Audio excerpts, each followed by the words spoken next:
ఆదిలాబాద్ కాంగ్రెస్ పార్టీకి సంబంధించిన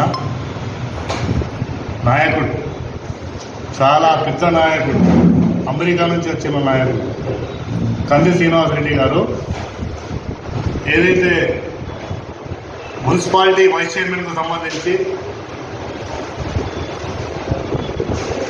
BJP, BRS వీళ్ళు కలిసి ఒక మైనారిటీ వైస్ చైర్మన్ని దించడం జరిగిందని చెప్పేసి మాట్లాడారు. నేను కంది శ్రీనివాసరెడ్డి గారికి చెప్తున్నా, మీరు అసలు లీడర్ కాదు. మీ ఎన్ని రోజుల రాజకీయం మీది? మీకు అసలు రాజకీయ అవగాహన ఉన్నదా? మీకు అసలు తెలివి ఉన్నదా?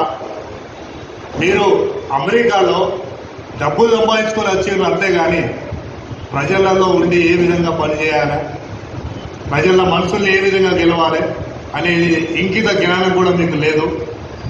మీరు ఏదైతే మైనారిటీ వైస్ చైర్మన్ని దించడానికి కారణమైంది అతన్ని జులుం బాగా అయిపోయినాడు. ఆదిలాబాద్లో అతను చేసినటువంటి దోపిడీ, కరప్షన్ చాలా మంది దానికి విసిగి చెంది వేసారి ప్రతి పార్టీకి సంబంధించిన కౌన్సిలర్స్ అందరూ కలిసి నో కాన్ఫిడెన్స్ మోషన్ పెట్టడం జరిగింది.